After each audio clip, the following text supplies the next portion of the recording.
report that came out in August of 2021. And I actually added on here because I know sometimes people have to go, or maybe they hop into a webinar and they're like, you know what, this wasn't for me.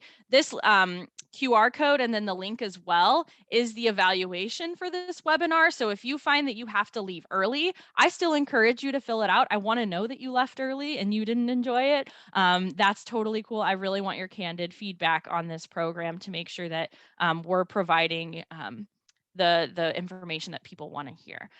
So please, Val, if you could copy and paste that link in the comment or in the chat, please, just in case people have to leave early and they can click on it. So, okay. All right. So today we are going to, we have a couple of goals today that we're going to be learning about throughout this webinar. And the first one is we're going to be learning about Working Group 1's process and the information that they report on. So what does it look like for the Intergovernmental Panel on Climate Change? You know, how do they go through this process of their reports and the information they report on? Then we're going to talk about the overall findings of the report itself. And then lastly, I really want you all to have some tools at your disposal to understand climate change. You know, there's a lot of information out there that we have at our fingertips because we live in this age of internet and knowledge. But I want you all to be able to know where to find it, because sometimes there's too much that we don't know what to get through. So, and like I said, because we have all this knowledge at our fingertips, we want to make sure that the knowledge that we are getting is credible. And because, and it is important for you to think critically about the information that you read and receive. And so before we get into the meat of the report, I really think it's important to start with the organization that released that report. Who are they? What the heck do they do? How does it work? And so that's the Intergovernmental Panel on Climate Change in this instance. They're called IPCC. Their logo's at the top. And essentially they're tasked with assessing the science related to climate change. They're part of the United Nations, which was created, and the panel itself was created in 1988. And its job is to provide governments at all levels with scientific information that they can use to develop climate policies. It consists of 195 members, but there are thousands of contributors all over the world to the work that they do. They consider themselves neutral with respect to policy choices. They report on the science. And a really big tagline that they have is this idea of rigorous, robust, and transparent. And this transparent piece will come across really, really clear because all of these documents, all of this information that I'm presenting to you is publicly accessible information. So what exactly are they doing? They're identifying strengths of scientific agreement in different areas and indicating where further research is needed on climate change. Now, climate change is this giant topic, and so they break it down into 3 categories: the regular assessment on the scientific basis, the impacts and future risks of climate change, and the options for adaptations and mitigations. And that's a lot of words. And I like to think that they're trying to answer 3 questions when it comes to climate change. They're trying to answer these 3 questions. What is climate change? How does climate change affect us? And what do we do about it? So those are kind of their 3 basic scope questions that they're trying to answer. And they do this by splitting themselves into working groups, which is why you'll see like that WG1, WG2. That's what they've split themselves into to help answer these questions. So they have working group 1, which studies the physical basis of climate change. And that's that report that we're talking about today. 2 studies climate change impacts, adaptations, and vulnerability. How does it affect us? And 3 studies mitigation of climate change. So what do we do about it? They also have specialty task force to answer special questions that come up. One that kind of assembles and then just like breaks apart and then reassembles every so many years is the Task Force on National Greenhouse Gas Inventories. So essentially what this task force is trying to do is develop and refine the methods for calculating and reporting on greenhouse gas emissions and removal. That's a huge job, and it's a huge indicator of what's going on with the climate. And so they want to make sure that it gets the time and space it needs to make sure that the methodology is as sound as possible. And they're looking at all the technology available. Now, one thing that I want you to notice is that when I talk about what the IPCC does, I don't say terms like research, I don't say models or calculate, because that is not what they do. What the Intergovernmental Panel on Climate Change does, what these reports are, is they are assessments of the scientific, technical, and socio-economic literature that's relevant to understanding climate change as a whole, those three questions we talked about. They're not conducting their own research. They're not running models. They're not making measurements of climate or weather phenomena. They're not doing that. They're essentially, if you're familiar, way back in when you were, if you had any experience writing like a literature review, like you read all of the research and then you wrote a review on it, trying to find common themes and things like that. That is what they're doing in these reports. They're looking at all of the information available that scientists and governments are doing to understand climate change, and they're bringing that together to understand common themes. Now, they have an author team that assesses all of this information. And I want to note that they don't just look at peer-reviewed scientific literature. They look at governmental reports. They look at industry reports, research institution reports, because this panel recognizes that information that just comes from peer-reviewed literature might have holes. So they want to try and get as a holistic picture as possible and assess the information that's all out there, including looking at information that may not be peer reviewed. So, because there is value in that knowledge. Now, this report itself is part of the 6th assessment cycle. It's one of 8 reports planning on being released between 2015 and 2023. So you may be familiar with the 5th assessment report that was released in 2018. That was the culmination of the 5th assessment cycle. This is now the 6th one. And so it includes 3 special reports, which have already all been released. Then they'll also release a refinement of that methodology on emissions of greenhouse gases. So that special task force we talked about. Then the 3 working groups all release their own report that build off one another. So working group 1, physical basis, science basis of climate change, has already been released. That's the one we're talking about today. The next one that's going to come is 2, which is impacts, adaptations, and vulnerability. And then that'll build on 3 to 3, which is mitigations of climate change. And then lastly, a synthesis report, which will build on the findings of all of the other reports to give a conclusive, or not, I don't like the term conclusive, like a holistic view of the whole of all of the questions that the IPCC is trying to understand. All right, so let's narrow in a little bit more. Let's talk about that working group 1. So working group 1 is tasked with specifically examining the physical science and underpinning the past, present, and future climate, underpinning past, present, and future climate change.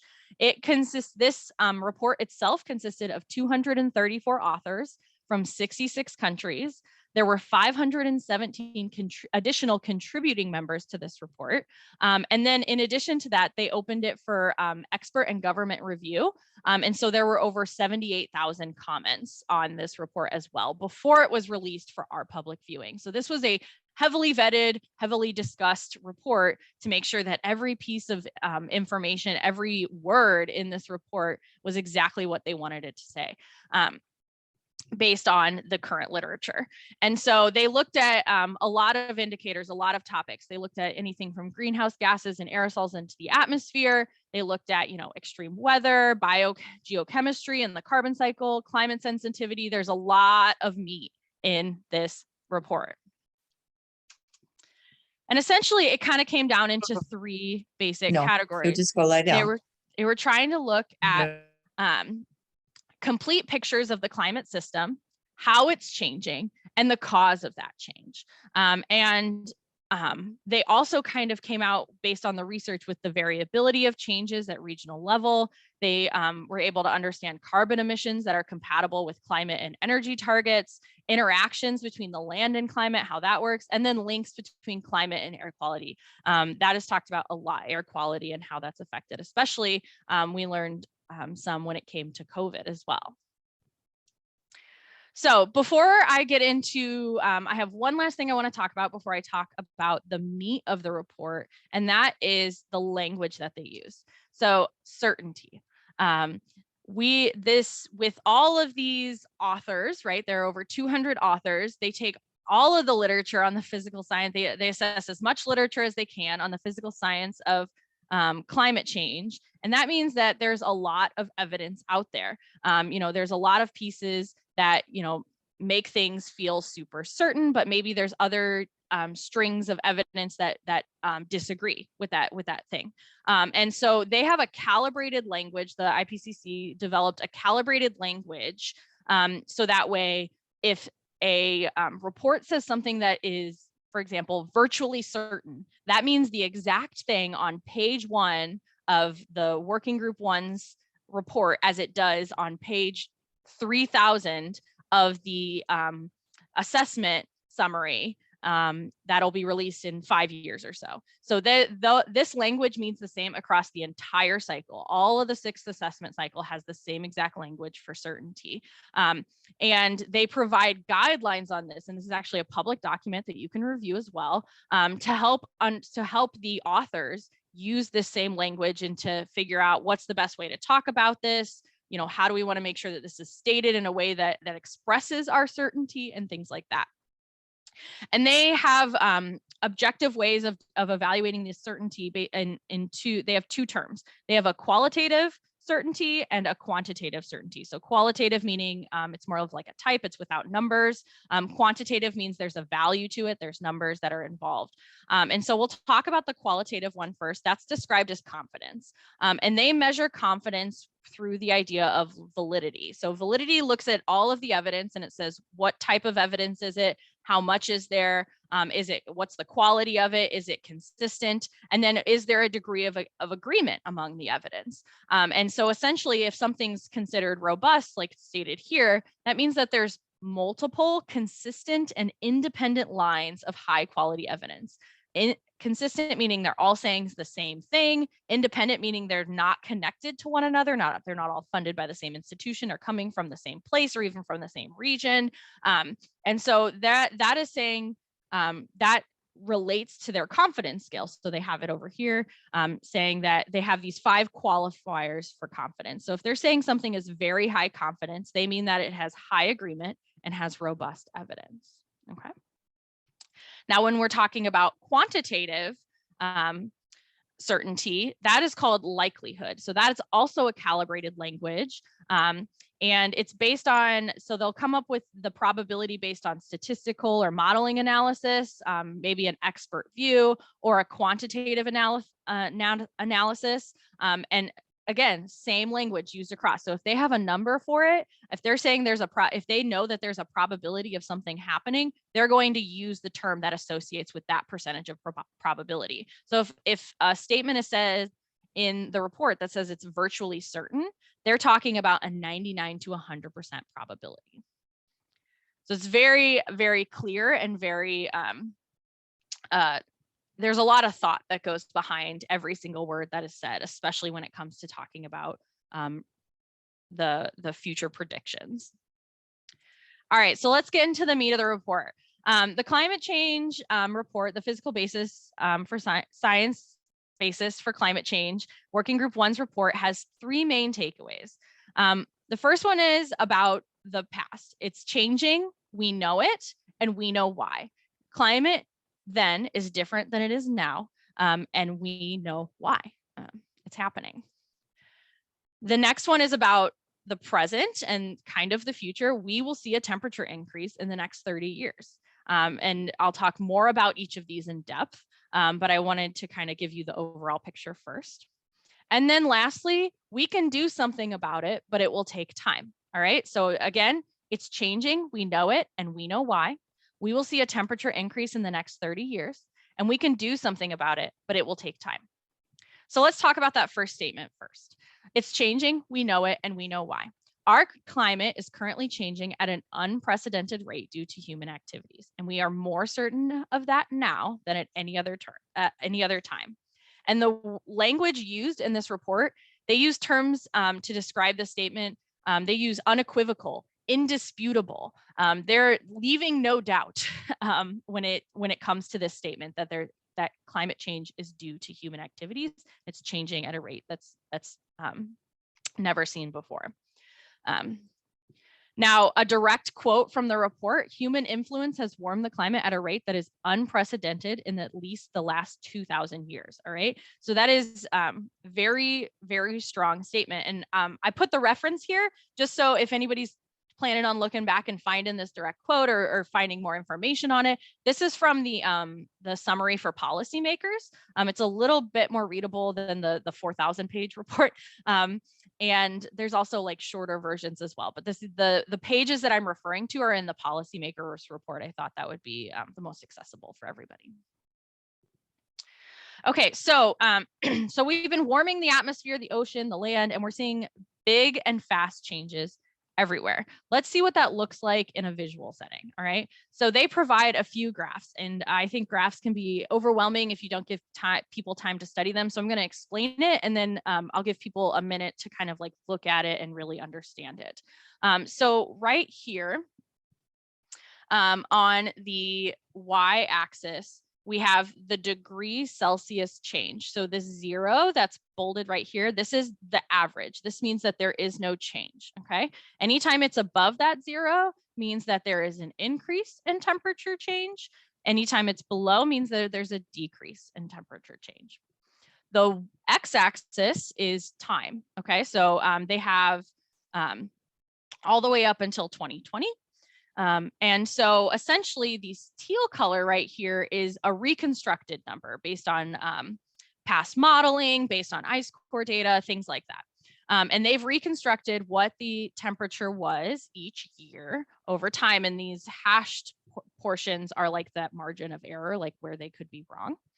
And then they also have like the reconstructed kind of goes also into the future or into the current times, but then they also took observed, and that's this black line right here from 1850 to 2020.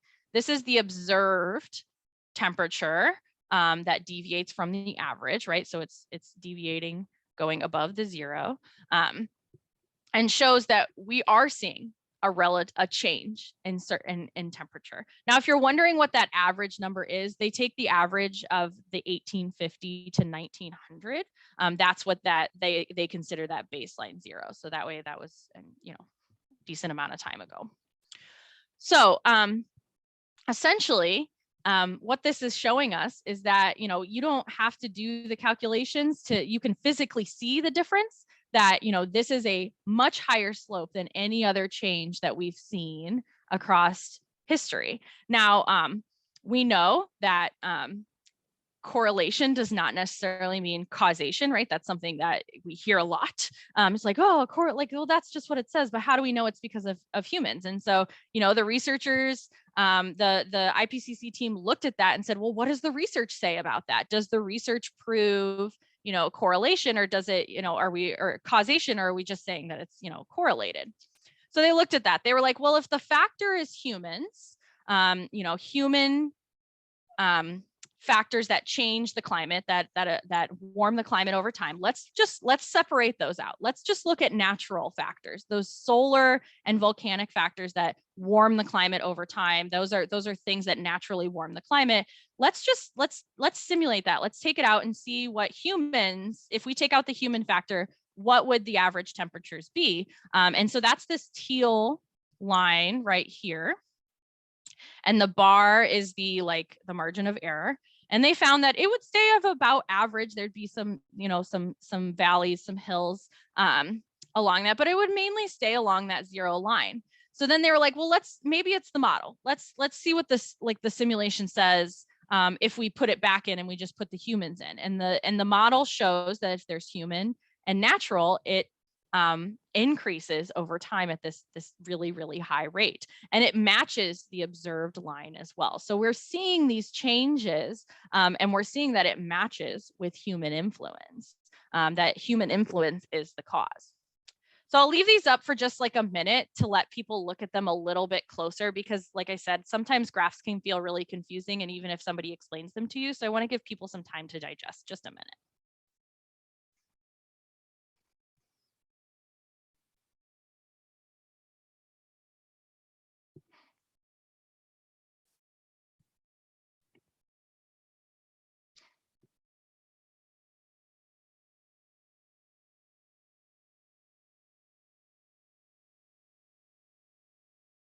Okay, so now we're going to talk about regional, because a big emphasis from this report is that global is really wonderful. It gives you this really big picture, but the regional is where the meat is. It's what tells you what's going to happen in your area and how you personally are going to be affected.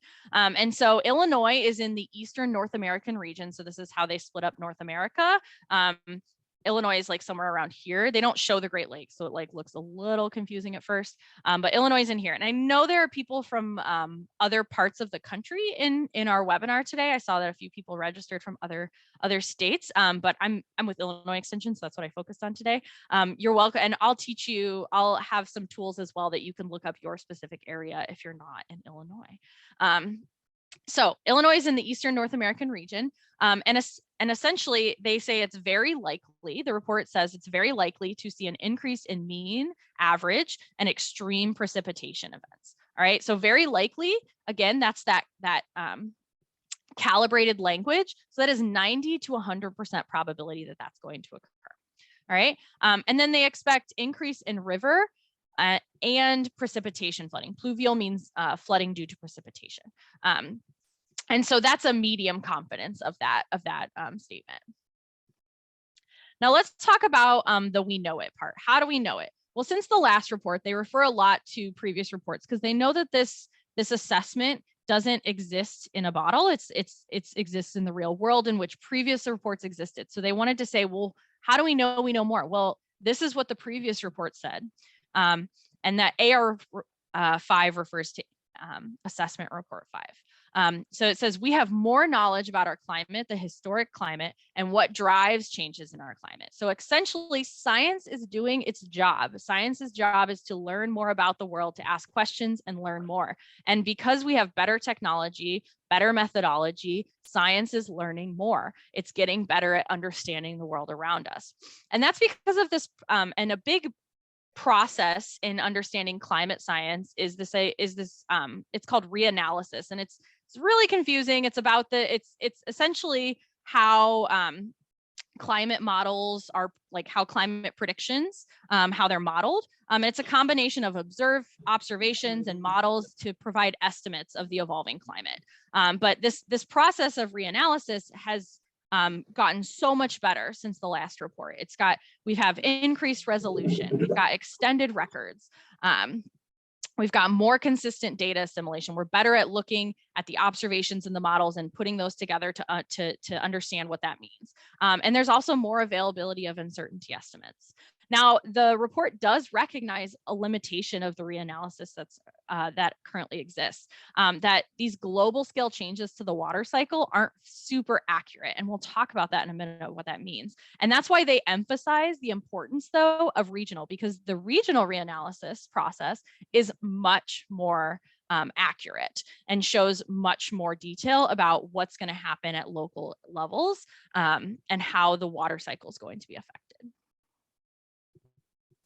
All right, let's talk about that next statement. So that next statement is we will see a temperature increase in the next 30 years. So in future projections of climate change across all scenarios, and we'll talk about those scenarios because they range from net negative to very high emissions, there will be an increase in global temperatures over the next 30 years, all right? So the damage is done already. We know that because these emissions are already in the air, they're already causing changes to our climate, we will see a temperature increase over the next 30 years, even if we're able to achieve a net negative. That change is already occurring. We are able to slow it down, but change is going to happen over the next 30 years, essentially is what's going to happen. How much that temperature increase is going to be up to these future possible scenarios. And that's what we'll talk about now. So they paint a picture of 5 possible scenarios. And this is the research looks at all of these scenarios.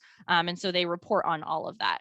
And so it kind of ranges from this very high. So greenhouse gas emissions are doubled by 2050. That means that we continue to put carbon dioxide, methane, other greenhouse gases into the air, and we are doubling our emissions by 2050 at a very quick rate. All right.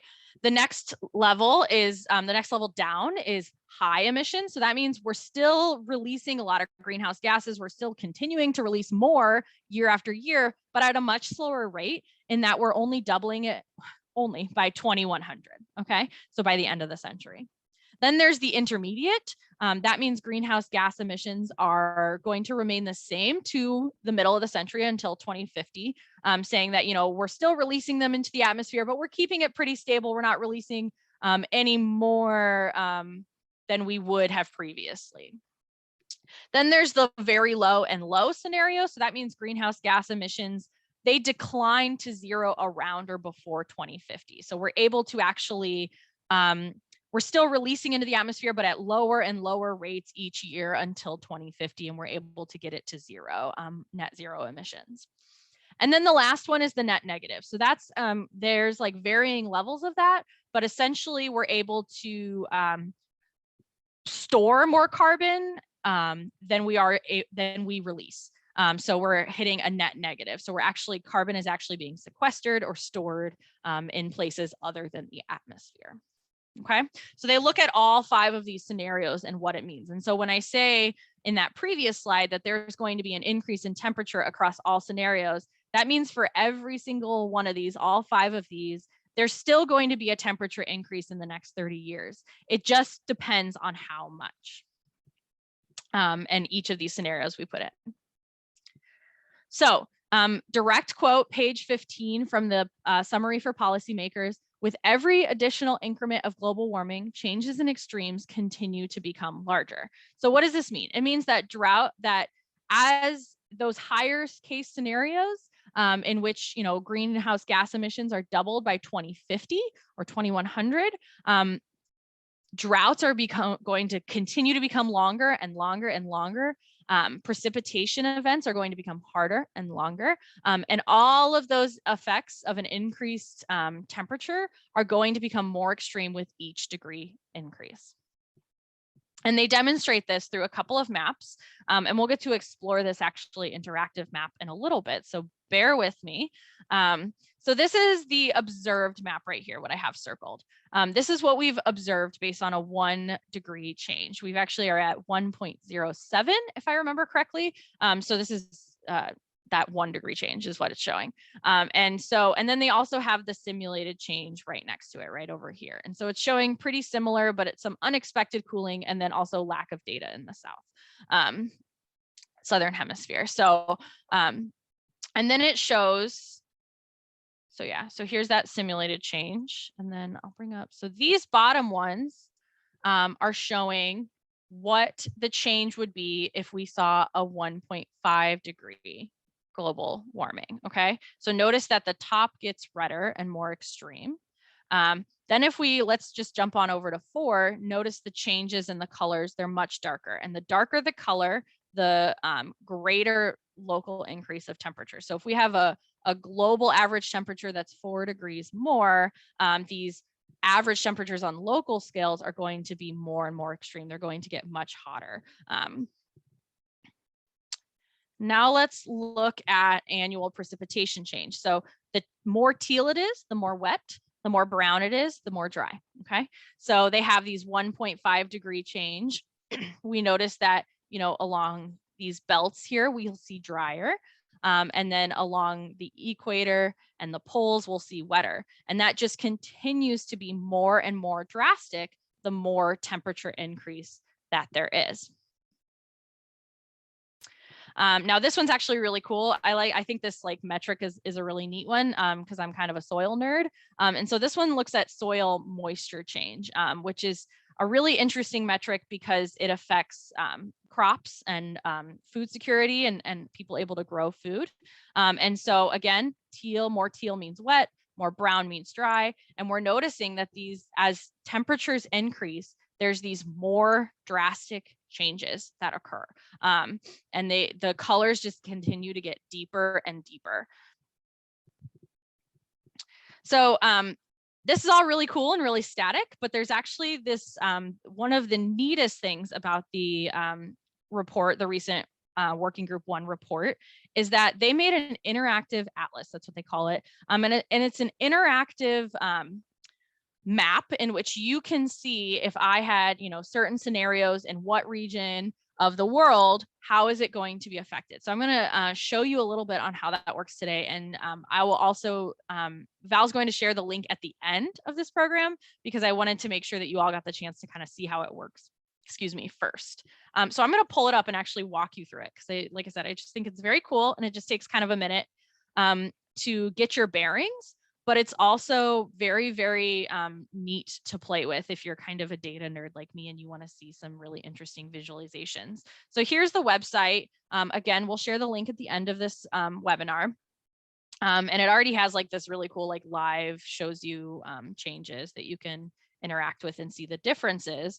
But what I want to show you is if you see this regional information, you go to simple climate futures. This gives you a real life what the report was telling you about changes that we expect to see. And so what you can do is you can interact and just see these variables and figure out what's going on in a certain area. And so I'm actually going to go with the variable I like to look at is total precipitation. And so you already see here, and then we're going to go with the scenario of 4, just because it's going to give us kind of the most drastic color change and look. And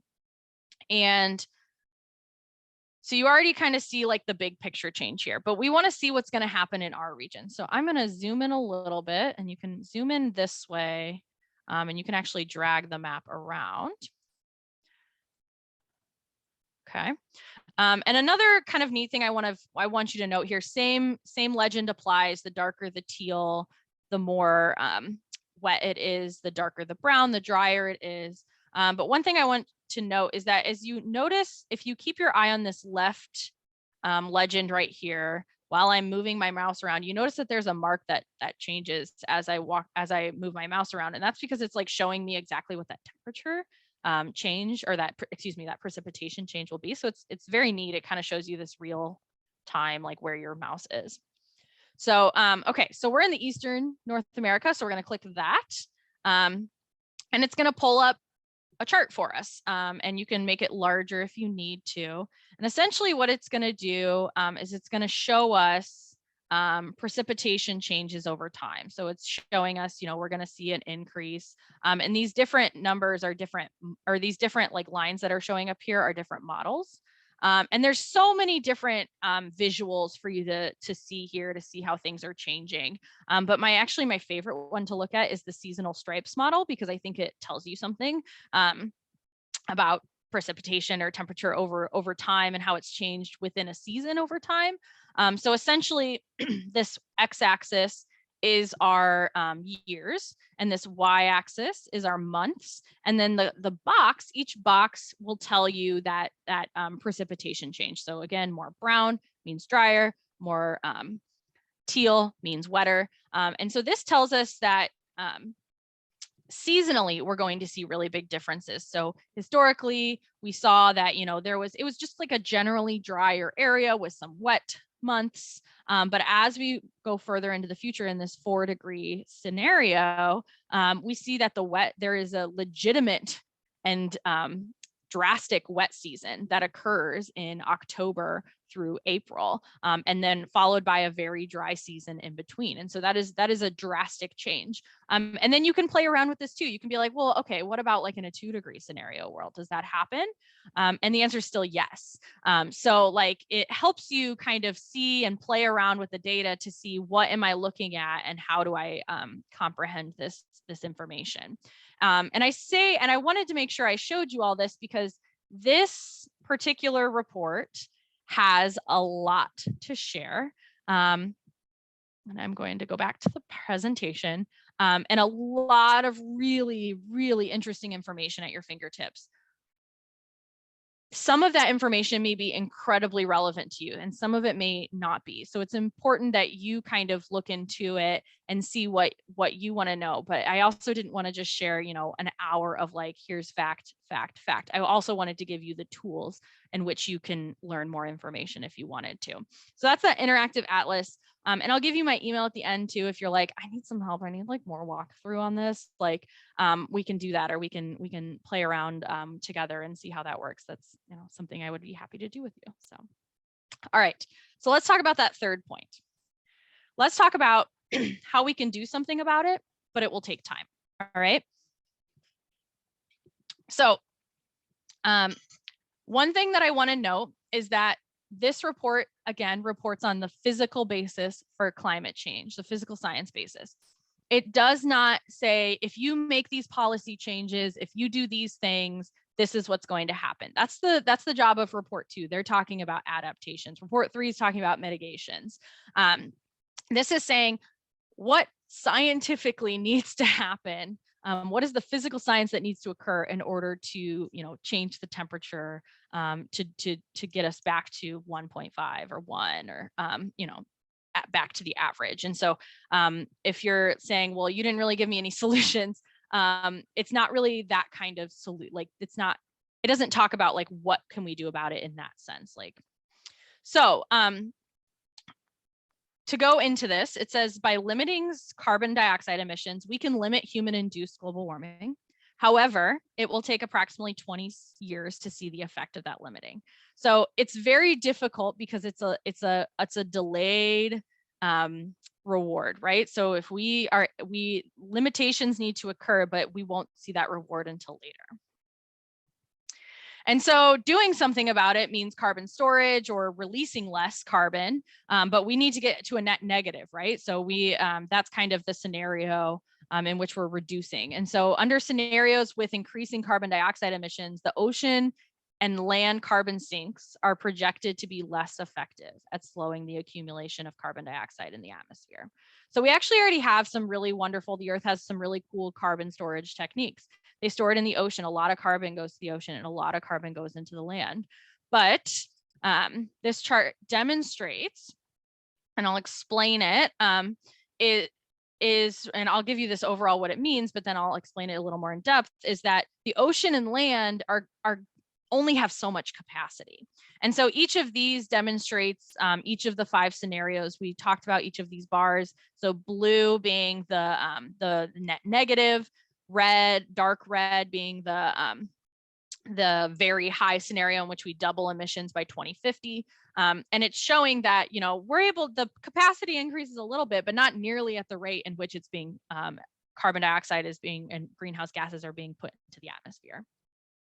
And so, we essentially, this means that we cannot really rely on the ocean and the land to be a large source of storage. And so back to that, something we can do about it, but it will take time. There's also things that we've learned that, COVID was a huge impact on the world. And they took the research from that into account. And what we learned is that air quality it was a big difference. We had way more clearer air, but there weren't a lot of climate differences. And some of that may have to do with the fact that, we're not going to see an effect right now. It's going to take 20 years to see that impact. But the low, and what we do know is that the low and negative emissions lead to changes, but anything smaller than that will still cause a warming. And so that is essentially kind of what we're saying is like, there needs to be this immediate and rapid and large scale reduction in greenhouse gas to limit warming to 1.5 degrees Celsius.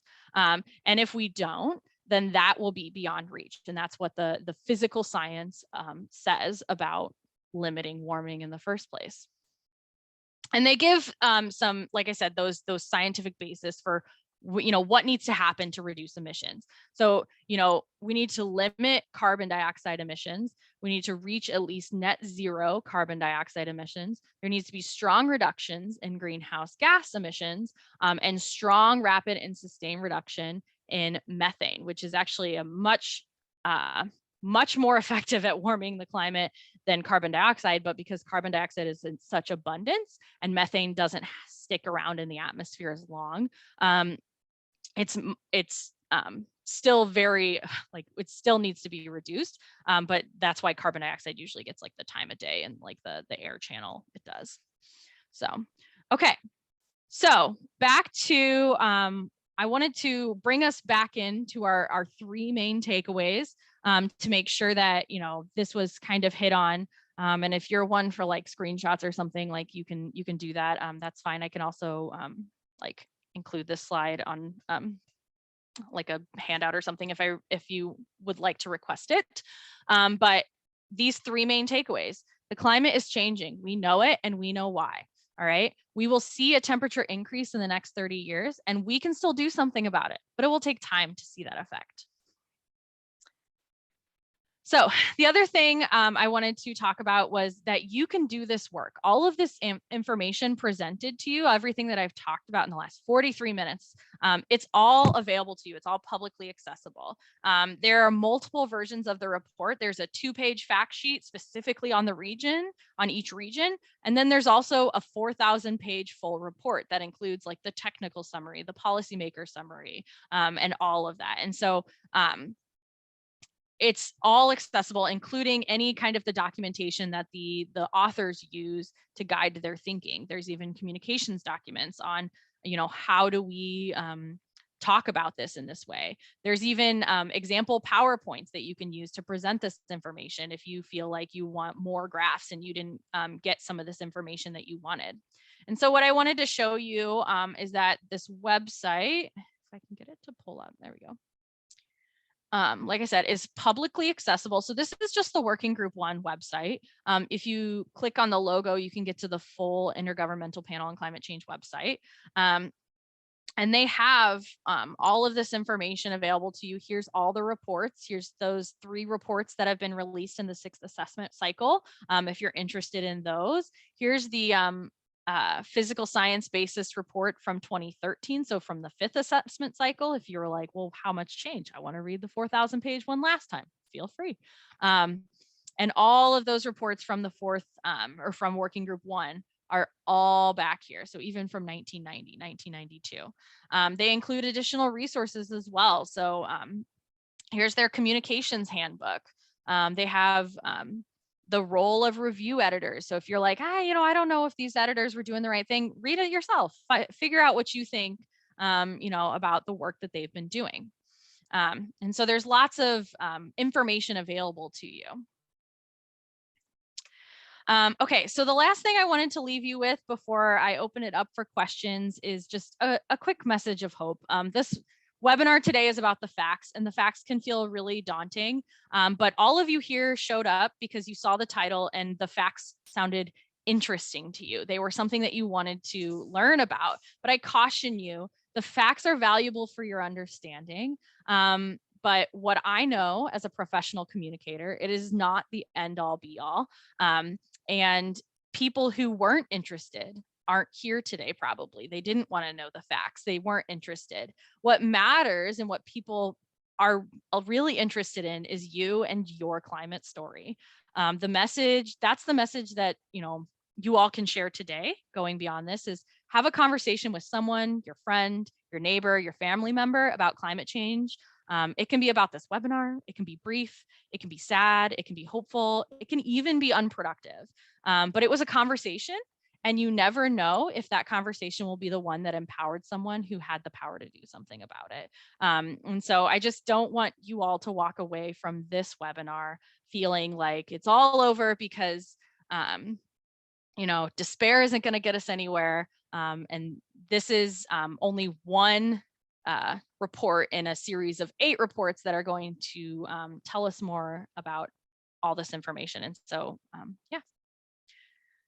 So here's my contact information. And here's the evaluation. Please fill it out and let us know what you thought. We always want to know about these Everyday Environment webinar series, about other topics you like, about what you thought about this webinar, about if you learned anything, if you didn't learn anything. We want to know it all.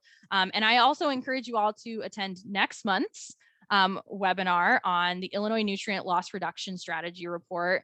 Really, really wonderful. It's also addressing an essential issue in our environment, which is nutrient loss and a lot of a huge issue for Illinois, in which we're a large contributor to nitrogen runoff.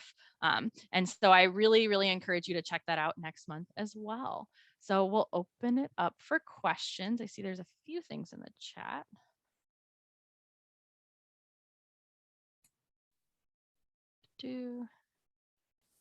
Val, anything that stuck out to you? I just want to make sure. No, Patty was interested in having access or wanted the information for the climate report and the interactive map, which I put in there. Yeah, the interactive map is accessible for anybody. It's all on the website. And they're even like the first time you access it, there's like a little tutorial that says like this button is for this and this is what you can do with it. And so it didn't show that on mine because I've been playing around with it quite a bit. So, but it will for the first time you do. And I can pop those notes back in again.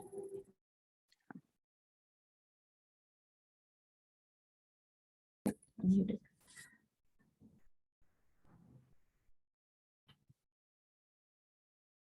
Well, if any other questions come up and you want to ask more in a private setting, I know that was a lot to digest. So feel free to shoot me an email. My email is aeg9. Actually, I'll type it in the chat for you all, for you to copy and paste. I'd be happy to chat with you, discuss it, walk you through anything, whatever you like. And I hope everyone has a really wonderful day.